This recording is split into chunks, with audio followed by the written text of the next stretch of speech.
നമുക്കിപ്പോൾ തന്നെ നാട്ടിലേക്ക് പോകണം എന്നുള്ളവരാണെന്നുണ്ടെങ്കിൽ ഒരു ഓപ്ഷൻ എനിക്ക് പറയാനുള്ളത് യുദ്ധഭീതിയിലൂടെയാണ് നമ്മൾ ഗൾഫ് കൺട്രീസിലുള്ള പ്രവാസികൾ കടന്നു പോകുന്നത്. സ്ഥിതിഗതികളൊക്കെ ശാന്തമാണ്, വലിയൊരു നാശനഷ്ടങ്ങളോ അങ്ങനെയുള്ള ഒരു കണ്ടീഷനോ അങ്ങനെയൊന്നുമല്ല.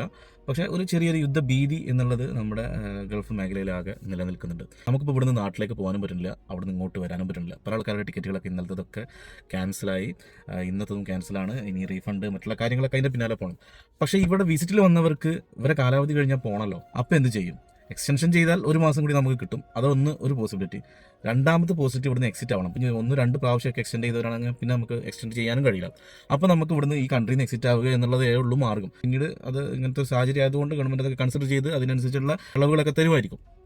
എങ്കിലും നമുക്കിപ്പോൾ തന്നെ നാട്ടിലേക്ക് പോകണം എന്നുള്ളവരാണെന്നുണ്ടെങ്കിൽ ഒരു ഓപ്ഷൻ എനിക്ക് പറയാനുള്ളത്, ഒമാനിൽ മസ്കത്ത് എയർപോർട്ടിൽ ചില ഫ്ലൈറ്റുകളൊക്കെ പലതും ക്യാൻസൽഡ് ആണ്. എങ്കിലും ചില ഫ്ലൈറ്റുകൾ ഇന്ന് രാവിലെ ഒമാൻ എയർവേസ് പോയിട്ടുണ്ട്.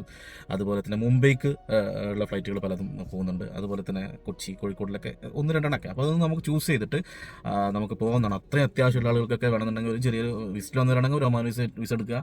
മോസ്ലാത്തിൻ്റെ ബസ് കയറിയിട്ടുണ്ടെങ്കിൽ നേരെ എയർപോർട്ടിൽ പോയി ഇറങ്ങും. അല്ലെങ്കിൽ റെസിഡൻറ്റ് വിസയുള്ളവരാണെന്നുണ്ടെങ്കിൽ നമുക്ക് ഫാമിലിനെ കൊണ്ടുപോകണമെന്നോ നേരത്തെ തന്നെ സേഫ് ആക്കണം എന്നൊക്കെ ഉള്ള ഒരു ചിന്ത ഉള്ളവരൊക്കെ ഉണ്ടെങ്കിൽ ആ ഒരു ഓപ്ഷൻ ഉണ്ട് എന്നുള്ളതിൻ്റെ ഒരു ഓർമ്മപ്പെടുത്തൽ മാത്രമേ ഞാൻ പറയുന്നുള്ളൂ. എന്തായാലും കൂടുതൽ പ്രശ്നങ്ങളൊന്നും ഇല്ലാതെ തന്നെ വളരെ പെട്ടെന്ന് തന്നെ ഈ സ്ഥിതിഗതികളൊക്കെ മാറി ശാന്തമായി പഴയ രീതിയിൽ തന്നെ നമ്മുടെ ജീവിതത്തിലേക്കൊക്കെ മടങ്ങി വരാൻ കഴിയട്ടെ എന്ന് ആശിക്കുക, പ്രാർത്ഥിക്കുക.